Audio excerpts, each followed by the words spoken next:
Hello, अस्सलाम वालेकुम दोस्तों। कैसे हो? ठीक ठाक हो? खैर से होंगे। आज लेक्चर 5 है जिसमें हम लेक्सिकल एनालिसिस को थोड़ा डीपली एक्सप्लेनेशन करेंगे इसका। ठीक है, चलो चल के देख लेते हैं। लेक्सिकल एनालिसिस फेज जो है वो फेज 1 है। ठीक है, और उसके कुछ पॉइंट्स है। लेक्सिकल एनालिसिस फेज जो एक्चुअली वर्क करता है, ये जो एक्चुअली वर्क करता है ये हमें टोकन्स जनरेट कर देता है ना। टोकन्स, ठीक है। तो ये जो टोकन हमें मिल रही होती है, तो वो कुछ पॉइंट्स के थ्रू हमें मिल रही होती है। ठीक है, तो उसमें कुछ पॉइंट्स है, यानी हमारे पास 3 पॉइंट्स है, उसकी बिना पर ये हमें टोकन जनरेट कर देते हैं। सबसे पहले आता है टोकनाइजेशन, जिसमें हम टोकन्स को जनरेट कर देते हैं, यानी उन टोकन्स को चेक करते हैं कि क्या ये वैलिड है या इनवैलिड है। ठीक है, उसके बाद आता है एरर मैसेज, जैसे कि सपोज आपने यहाँ पर लिख दिया कि ए इज इक्वल्स टू 10 और सेमीकोलन जो है वो भूल गए, तो ये आपको एरर देगा। ठीक है, तो ये एक किस्म का एरर मैसेज है। उसके बाद आता है इलिमिनेट, जो हमारे पास ये जो कमेंट्स होते हैं, ये जो वाइट स्पेस होते हैं, टैब होते हैं, न्यू लाइन, तो ये सारे क्या है, ये उसको एक्चुअली वो उसको कंसिडर नहीं करता, यानी इसको काउंट नहीं करता। ठीक है, उसको एलिमिनेट करेगा यानी ओमिट कर देगा। तो अब हम आते हैं वन बाय वन इन ये जो हमारे पास ये जो पॉइंट्स है ना, 1 2 एंड 3, तो ये इनको वन बाय वन अब हम उसको डिस्कस कर लेंगे। तो टोकनाइजेशन में क्या क्या होता है, हमें टोकन प्रोवाइड कर देता है। ठीक है, अब ये जो टोकन हमें मिल रही है, तो ये एक स्ट्रीम ऑफ कैरेक्टर होते हैं, और उसको हम हमारे पास ये जो इंटीजर होता है ये भी स्ट्रीम ऑफ कैरेक्टर है, मेन होता है ये भी स्ट्रीम ऑफ कैरेक्टर है। ठीक है, तो इस तरह ये स्ट्रीम ऑफ कैरेक्टर क्या करता है, उस लिग्ज़म के थ्रू हमें बताना होता है कि ये टोकन है। तो अब टोकन के कुछ टाइप्स हैं, यानी हमारे पास ये टोकन तो या तो आइडेंटिफायर होगा, या उसके अलावा और भी कुछ हो सकता है, यानी ऑपरेटर होगा या कीवर्ड होगा। ठीक है, इस तरह। तो चलते हैं टाइप्स की तरफ। तो उसके जो टाइप्स है टोकन की वो है 6। ठीक है, 6।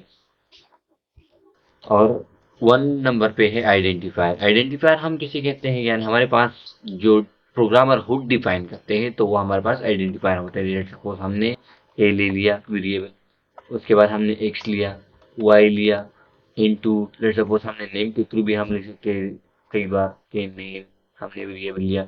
तो ये सारे क्या है, ये हमारे पास है आइडेंटिफायर। उसके बाद आती है कीवर्ड। अब कीवर्ड क्या होता है, जो हमें प्रोग्राम में ऑलरेडी डिफाइन होती है। जैसे कि हमारे पास लेट्स सपोज हमने इंट लिख दिया, मेन लिख दिया। ठीक है, तो ये क्या है, ये एक किस्म का कीवर्ड है। या हमने डू लिख दिया, तो ये भी कीवर्ड है। उसके बाद हमने फॉर लिख दिया, तो ये भी कीवर्ड है। इफ लिख दिया, ये भी कीवर्ड है। इतना वाइल लिख दिया, ये भी कीवर्ड है। तो ये सारे क्या है, कीवर्ड है। उसके बाद बारी आती है पंक्चुएटर। क्या पंक्चुएटर क्या करता है, ये एक्चुअली सेपरेशन के लिए हम यूज करते हैं। कई बार उसको कई लोग जो है वो सेपरेटर भी कहते हैं। तो पंक्चुएटर या सेपरेटर जो वर्क करता है, ये एक्चुअली सेपरेशन के लिए यूज होता है। जैसे लेट्स सपोज हमने एक स्ट्रिंग ली है, उसके अंदर हमने लिख दिया हान। ठीक है, उसके बाद हमने कामा, उसके बाद हमने लिख दिया बिलाल, लेट्स सपोज बिलाल। ठीक है, उसके बाद कामा, और उसके बाद हमने लिख दिया जवाद। ठीक है, जवाद, और फिर हम यूज कर रहे हैं। तो ये यहाँ पर एक है, दो है, तीन है, लेकिन ये हमें कैसे पता चलता है कि ये अलग है, ये भी अलग है, और ये वाला भी अलग है, कामे के थ्रू। तो ये क्या है, पंक्चुएट है। ठीक है, या उसके अलावा आपका जो ये ब्रैकेट है, ये भी पंक्चुएट है। ठीक है, उसके बाद आता है ऑपरेटर। ऑपरेटर जो डिपेंड करता है वो ऑपरेंड के ऊपर डिपेंड करता है। लेट्स सपोज हमने एक ऑपरेटर लिया इक्वल टू, उसके अंदर हमने ऑपरेंड लिख दिया कि इसका एक ही ऑपरेंड है ए, और उसके बाद हमने लिख दिया 10। ठीक है, तो ये इसमें हमारे पास इक्वल टू यूज हुआ। लेट्स सपोज मैं एक और जो है वो ऑपरेटर यूज करना चाहता हूँ। लेट्स सपोज हमने लिख दिया कि आर इक्वल टू, और उसमें दो ऑपरेंड में ले रहा हूँ, तो A less than or equal to B. तो ये दो ऑपरेंड है और दो ही ऑपरेटर है। ठीक है, तो इस तरह हम ऑपरेटर को भी कहते हैं कि ये भी टोकन का जो है वो है टाइप। ठीक है, उसके बाद आता है कांस्टेंट। जैसे कि नाम से वाज़ेह है, कांस्टेंट कई बार आप लोगों ने सुना होगा। कांस्टेंट एक्चुअली हमारे पास होता क्या है, 1 2 3 एंड 2 सो ऑन, ये सब हमारे पास जो सारे होते हैं ये है कॉन्स्टेंट। उसके बाद बात करते हैं special character. Special character actually जो वर्क करता है, ये हमारे पास जो स्पेशल सिंबल्स होते हैं ना, ये उसको काउंट करता है। यानी हमारे पास द रेट है, ठीक है। उसके अलावा हमारे पास जो डॉलर जो सॉरी जो है सिंबल है, उसके अलावा हमारे पास जो डॉलर साइन है, उसके अलावा हमारे पास जो परसेंटेज वाला जो सिंबल है, ये सारे क्या है, ये है स्पेशल करेक्टर, ठीक है। तो टोकन एक्चुअली उन चीजों में से टोकन्स निकाल के हमें बताता है कि ये वैलिड है या इनवैलिड है, ठीक है।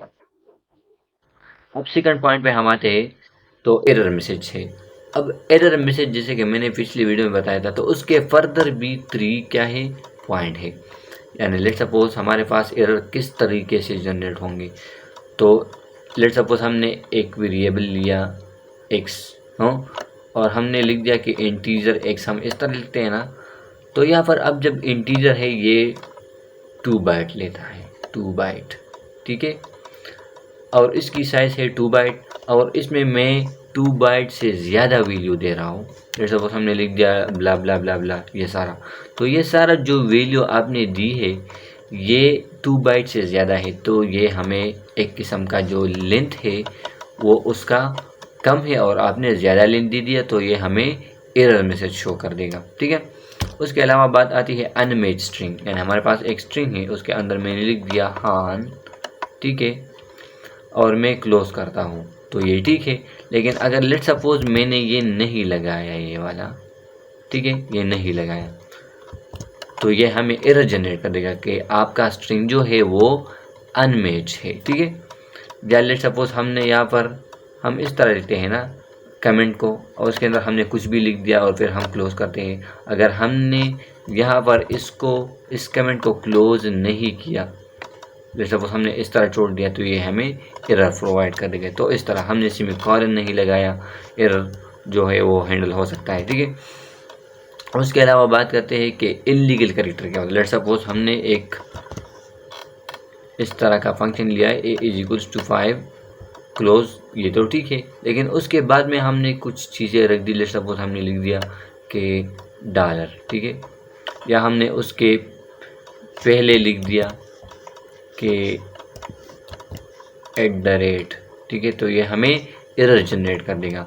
तो इस तरह हमें एरर मैसेजेस शो होते हैं, ठीक है। उसके बाद आता है एलिमिनेट।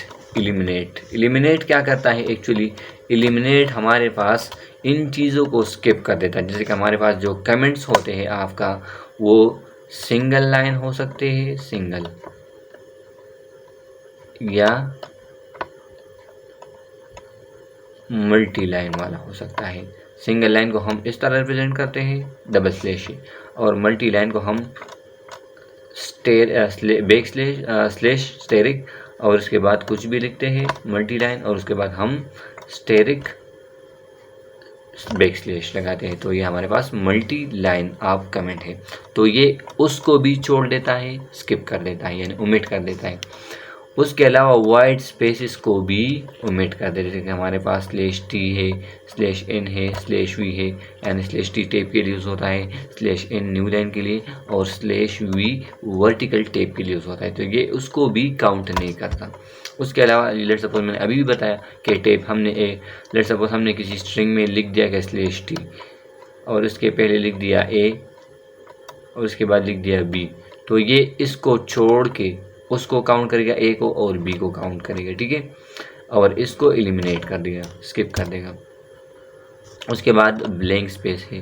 अब ये जो एक्चुअली जो ब्लैंक स्पेस है ना, ब्लैंक स्पेस का मतलब ये है कि आपने लिख दिया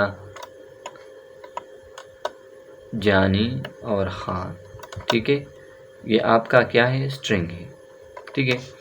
तो अब यहाँ पर एक स्पेस दिख रही है आप लोगों को, ठीक है, जो नाम के बाद आ रहा है, तो ये इसको काउंट करेगा, खान को काउंट करेगा और जानी को काउंट करेगा, और इस स्पेस को क्या कर देगा, वो स्किप कर देगा, ठीक है। तो इस तरह। और उसके बाद न्यू लाइन, जैसे कि आप जाहिर है कि /n जहाँ पर यूज़ होता है वो न्यू लाइन होता है, ठीक है। तो ये इसको भी एलिमिनेट कर देगा, यानी स्किप कर देगा। तो आई होप आप लोगों को आज का लेक्चर जो है वो समझ आ गया होगा। नेक्स्ट वीडियो में हम बात करेंगे कि ये मैंने सिर्फ आप लोगों को ब्रीफली एक्सप्लेनेशन दी कि कैसे हम जो टोकन्स है वो जनरेट होंगे हमारे। हम किन किन चीज़ के बिना पर बोलेंगे कि ये जो हमारा ये जो इनपुट है या स्ट्रीम ऑफ कैरेक्टर है ये वैलिड है या इनवैलिड है। ठीक है, तो नेक्स्ट वीडियो में हम एग्जांपल के थ्रू समझेंगे, हम काउंट करेंगे टोकन्स को। ठीक है, फिर मिलेंगे नेक्स्ट वीडियो में। खुदा हाफिज़।